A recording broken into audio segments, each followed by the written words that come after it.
Good morning, everyone. Come on in, my tea time community. Good morning and welcome to another Tea Time Tuesday. Good morning, Dr. Roxanne. Great to see you this morning with your green tea. Great to see you, Sheila, with your chai tea today. Good morning. Come on in, welcoming those on Instagram and of course within our Facebook community. Good morning, Mark. Come on in. Everyone, let me know, as always, what you're drinking and your beverage of choice. I'm going to sip on my green tea. All right. I hope everyone is having a lovely Tuesday morning and had a nice President's Day yesterday, a nice holiday. Hope you had some time off. Got to relax, get some things done, and now we're back at it. Well, then, Mark, I see you with your hot chocolate. Good morning, Nancy. Great to see you. You just got back from Ghana. Wonderful. Okay. Well, you go ahead and hydrate yourself with your water. And I hope I'm sure you had a wonderful trip. So I'm glad to see that. Good morning to my mother, who I see is online. I'm sure she has her water. And Rhonda, great to see you. Thank you. Thank you. She said she loves your hair. Thank you. I appreciate that. All right, let's jump into it. For those who don't know me, my name is Marcella Mullen Williams. I am a behavioral financial advisor and the co-founder of Legacy Builder Group, where with my brother Mark, of course. And so Mark and I help families to achieve financial certainty and create impactful multi-generational wealth. It is a family-run business. Mark's in the chat. And I see Gabrielle, good morning, and Francesca. So welcome, welcome, welcome. And speaking of Gabrielle, on today's Tea Time Tuesday, I am wishing a very special happy birthday, happy 24th birthday to my daughter. For many of you might know her who are in our Family Legacy Experience program. She's our Crest consultant. So good morning and happy birthday, Gabrielle. Please join me in welcoming her. Well, not welcoming her, but just join me and telling her happy birthday. So it's a special day. And of course, I cannot get started without wishing you a happy birthday, my dear.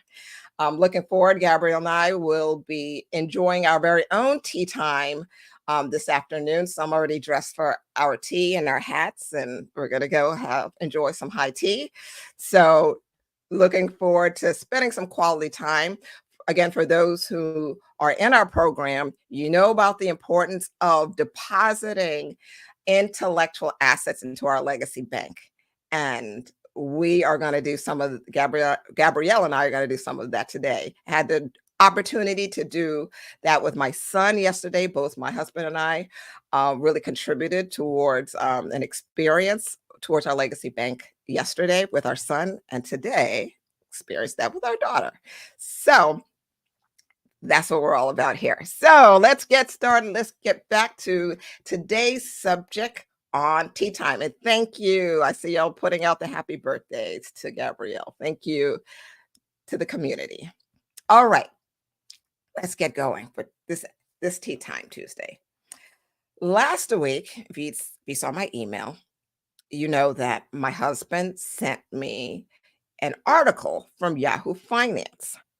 And he thought that I might find it interesting, maybe a subject for conversation for a future tea time. And he was absolutely correct. I glanced, as soon as I saw the title, I was like, oh, okay, definitely have to have this conversation. This is great. So in the article, a Florida woman shares how she had $500,000 in the bank. She had mortgage-free home and no debt. But now, as of this date, she is broke and she is considering filing for bankruptcy. And this is something that she shared on her TikTok account. She put it out there that she's going through this financial challenge because of her husband's financial infidelity. Oh, I saw that. I said financial infidelity. Oh, we've got to have this conversation because we're not talking about this out here, are we? And you know how we do in our community. We have the real conversation. We have those grown folk financial conversations. So that's what we're doing today. I'm just going to touch on financial infidelity. First, did anyone see the article? I had posted it this morning. Maybe you didn't have time to review it or read it. Did you get a chance to read the article? Are you familiar? Have you ever heard of the term financial infidelity? Let me know in the chat if you ever heard of it, any awareness of it. Let me know. I had not heard it phrased in that way, but I am familiar with what it is all about, what that is all about. Okay, Roxanne, you saw it? We'll read it. Yes. Rhonda, you said yes. You're familiar with the term financial infidelity. Great. Wonderful. Okay. I didn't get to read. No problem. It's the links there. You guys can read it afterwards. And as a matter of fact, I'll also drop the link to another article because as I was reading this article, it reminded me of actually an article that I contributed to in the U.S. News and World Report. It was an article that I was interviewed about around this time last year. And the subject of that article was 6 signs your romantic partner might be financially unstable. Yeah. So that was talking about financial instability, which falls along the same line. So, like I said, I'll drop the link to that article after the chat so that you can go back. I'll drop it in the Facebook community so you can go back and look at it. These are all really great. And if you feel like you or your significant other needs more support in the areas of financial communication, in the areas of finances and how you work together, let me just add this right now. Please reach out to me. It's something that's really near and dear to my heart. It's the reason why I created a premarital financial counseling course and why I take engaged couples through premarital financial counseling. But even if you are seasoned, reach out to me because this is something that you do not need or should not handle alone. It's not something that's just going to fix itself. You need support. And that's what Mark and I are here to do, to support you in these very serious situations that, as you know, I don't have to tell you, statistics proves for itself. It's a huge factor in the demise of marriages, relationships, all of that.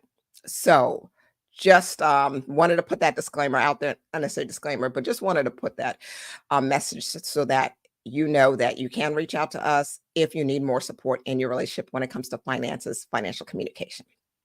So let's get back on to what this article was talking about, and the article that I had shared. In the Yahoo News article, again, she talks about some red flags. When you go back through it, you'll see what they make mention of. There's even a video in there where they talk to an advisor and they provide some additional red flags. And it really is what to look for. And as important as it is to detect red flags and warning signs within your current relationships, we're going to shift our focus to another area of importance when it comes to financial infidelity and finances and communication. And that is prevention. We're going to talk about prevention. And we're going to and here's why I want to do that. And thank you, Rhonda. Yes, that is the article. It looks like it. Yeah, thank you for dropping that. Some of y'all are so quick with it. I love this community. I didn't even have to wait. You found it and you dropped it in the chat. So the U.S. News and World Report article that I contributed to is in our community chat. Rhonda dropped it there, so you'll be able to look at it. So back to prevention. There is power in operating from a posture of prevention. A posture of prevention. What I mean by that is when you have a posture of prevention, you have an awareness of what you don't want in your life. Therefore, your actions and your behavior make way for preventative solutions. And I want you to really pay attention to that. And some of you may have to go back and listen to that part again, but I really want you to understand that. This is not an obsession over what you don't want. And it's very clear that you understand the balance of that. You're not obsessing over the things you don't want. Oh, I don't want to go bankrupt. I don't want to be broke. I don't want that's not what we're talking about here. I'm talking about an awareness of what you don't want, the awareness of what you don't want, with a focus on what you want. So it's the awareness balanced with the focus of what you want. So, for example, for those of you, I love to talk about health and wealth and bring them together. Many of you have been with me through my stretch journey. You've been a part of my flexibility classes. You know how much mobility and flexibility is important to me. This is why I stretch consistently. I do not want to fall in any category of people who say their knees aren't good. If that's your situation, no judgment, no criticism on that. That is just not what I want for me. I do not, and I'm getting older. I will be 50 this year. I do not want to have to deal with my back going out. I do not want hip issues. I do not want to be stiff. I do not want to feel uncomfortable in my body. What I want is full mobility, to be able to get up off the floor and down easily, to have fun and run around and get on the ground with my grandbabies, and to enjoy life, to feel free in my body. What is my position, my posture or prevention? Is that I'm constantly aware of the actions that I need to take in order to make what I want a reality. What I don't want serves as the alternative of not taking the actions. So I have an awareness of what I don't want, but with a focus of what I want that allows me to eat the foods that will allow my body to move in the way I want it to move, that will fuel my joints, that will break down, will eliminate what I'm going to say, that will eliminate inflammation. And I will also make sure I consistently stretch and do all the exercises that I know to do in order to live that life. And then I took it a step further and became a certified flexibility coach. So I really had some accountability there. So this is what I'm talking about when I'm talking about a posture of prevention. It's powerful because it could be the motivational tool, the motivational mindset to actually allow you to behave and operate in the way that you desire. This is what we want in relationships. You want a harmonious, growth minded, legacy building relationship, right? That's what we want, to thrive in alignment and financial alignment with our partner. That's what we don't want. That's what we want. What we don't want is to have financial tension. We don't want divorce. We don't want our children, if you have children, to pick up our bad financial habits. These are the things you're aware of that you don't want. Those actions, that awareness helps keep your behavior and your actions accountable to move in the direction of what you want. I hope that makes sense. I try to describe that the best way. And let me look at the chats. Okay, got it. People are getting it. Expanding in our reality. For what we focus expands in our reality. Very good. Yes, Rhonda. That's why we are focusing on what we want, but an awareness of what we don't want. So you guys are getting it? Just say, got it. And you can type that. Focus on what you want, awareness of what I don't want. And then type in posture of prevention. All right. I love it. You guys are getting it. Type it in there so I know you have it. So This is the conversation we want to have today. And I want to be clear who I'm talking to with this because this conversation, I believe, is for everyone. If you are in a if you are currently in a committed romantic relationship and you haven't noticed any red flags or any warnings, great. This conversation is for you. If you are currently in a romantic relationship and you have noticed some red flags and warning signs, this conversation is for you. If you're single but intend to be in a committed relationship, sooner or later, then this conversation is for you. And if you're single and don't plan on being in a serious relationship anytime soon or in the future, this conversation is still for you. And so it really does cover anyone who um probably in the sound of my voice. Because if you're listening to me, there is something here that is sparking you. If you've stayed on with me, this conversation is for you. And so let's get into why I'm saying that.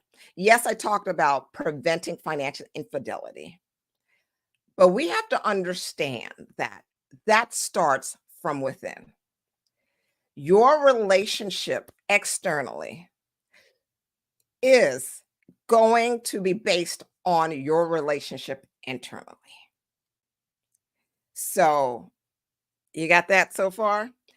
How you behave with your significant other, with your partner, will strongly be impacted by how you behave with yourself, your financial behavior within yourself.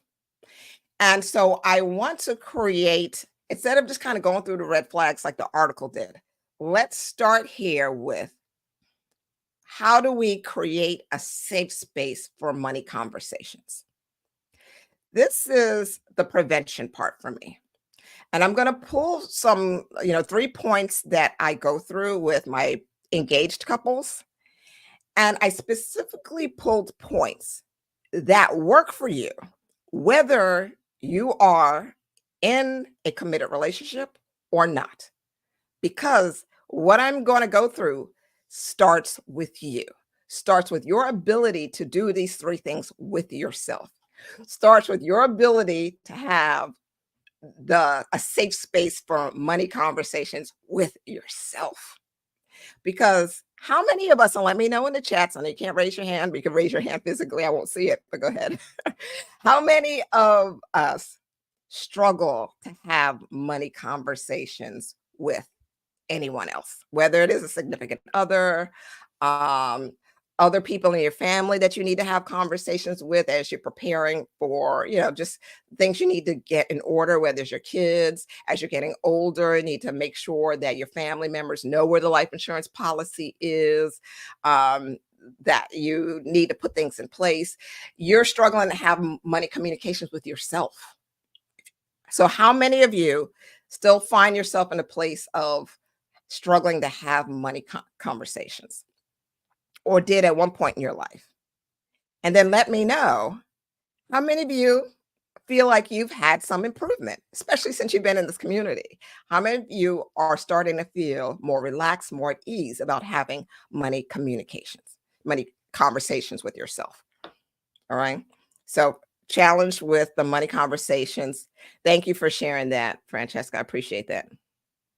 Used to family. Okay, used to, not anymore. Used to. Ben, Roxanne. Yes, I know you've come a long way, and I'm so proud of your progress. Yes, so awesome. All right, so I'm seeing. Go ahead, let me know in the chat. So this is why I'm going to hit on these 3 points now. This is about creating a safe space for money conversations. I pray that this community has created that safe space so we can have these money conversations. You all have always been so vulnerable and sharing, which I consistently appreciated. And I want you to continue to flow with that. So let's talk about the first. One thing you could do to create a safe space and prevent financial infidelity is don't make it a big deal. Don't make it a big deal. And what do I mean by don't make it a big deal? Financial situations come up. some really challenging times could come up. No matter where you are in your relationship stage, it is very important that you learn to breathe when you receive information from another party about maybe some behavior that wasn't favorable when it comes to finances. That you breathe, pause, and exhibit not financial, but emotional intelligence. That is being able to have a level of control over your emotional response to that. That is so important. You have to decide whether you want to be right or have the last word or create that safe space and be able to communicate. We cannot prioritize being right. We cannot prioritize having the last word when it comes to financial communication. Okay? When you feel like it's a big deal, if your mind wants to go to that place, you have to ask yourself, what is this relationship actually about? What is this marriage about? What is actually important to me about this relationship? What do I love about this relationship? And now let me bring it to the single individuals. When you make your actions and the things that you do in the financial, your mistakes and your mistakes a big deal, it's time to pull back and say, okay, what is really important to me? Maybe you made a decision. It wasn't that it was a bad decision, but it just didn't go the way you planned. Maybe it was an investment or you worked with the wrong financial advisor or coach and things didn't come out the way you wanted it to. But you're like, okay, what is important to me? How can I shift? It is important that you don't make things a big deal with yourself, and then that way you won't make it a big deal with your significant other. So the first step is don't make it a big deal. Learn how to prioritize the values, your purpose, what's important over the current situation. All right. The second, you can, and if you got it, put it in the chat. Don't make it a big deal. Okay, Nancy said, true. I learned to be clear about me. I try to pass it on to my grown kids too. Wonderful. Don't make it a big deal. Thank you, Francesca. All right, second is focus on each other's strengths. As a couple, you want to focus on the strengths, not the weaknesses. When triggers are switched on and challenging decisions come up, it is so easy to want to attack the other person's weakness. When that happens, it is so easy to focus on our own weaknesses. That is not what we want to do. We want to bring in those 4 R's. Remember, we want to recognize this current situation, reflect on it, and then reframe our mindset. All of this is incorporating the 4 R's that we talked about, and then respond accordingly. So, focus, reframe our mindset from a place of wanting to naturally go to that weak spot.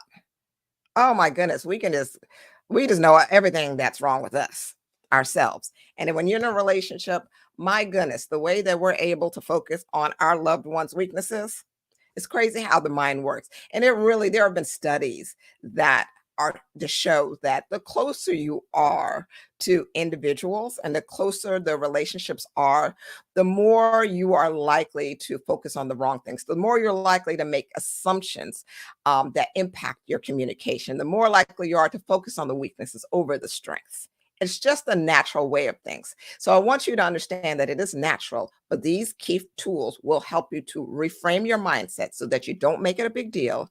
You focus on each other's strengths, therefore creating a safe space for money conversations. Okay, so write that in the chat. I see you guys have it there. Focus on each other's strengths. So, all right. Yep, I see you, Ronnie. You got the 4 R's: recognize, reflect, reframe, and respond. There you go. And the third area to focus on when it comes to creating a safe space for money conversations so that we can prevent financial infidelity, it is Do not lie. Oh, man. Do not lie. So, like, it seems like a no-brainer, right? Don't lie about it. Well, easier said than done. Because let me tell you something. We lie to ourselves. Oh boy, do we lie to ourselves. That's what I call denial. When we are in a state of denial and we're not willing to face the reality of what's going on in our lives, we start with lying to ourselves. And if we don't know how to deal with that, when you're in a relationship, it's going to be second nature to lie to your spouse, to lie and hide. In the article, they talked about financial secrecy. And yes, people will argue that financial secrecy is not the same as lying. I'm talking about both. I'm talking about coming out with a flat out lie. Hey, honey, did you pay the utility bill this month? Just want to make sure you did that. The spouse says, yeah, I did, but they didn't because they gambled the money instead. Yes, that's a direct lie that people have to deal with. However, I also want to address the financial secrecy. And that's what I'm talking about in the financial denial. All of that for me falls under do not lie. Don't withhold information in fear of the response to the truth. It's the fear that makes us want to lie. It's the fear that makes us withhold information. And this is why it's so important to create a safe space. This is why it's important to not make things a big deal. Why we focus on each other's strengths. Because if I made a mistake and I know that my significant other, my husband, is going to react negatively about me. If I feel, and maybe that's not what he's doing, but if I feel shame, if I feel guilt from his tone, from his language used, from his gestures, body language, because we know communication comes in those three forms: body language, facial expressions, and volume, actually. So if I feel shame or guilt coming from any of those areas, I'm going to learn to naturally withhold information and lie about the situation the next time because you don't want to feel that.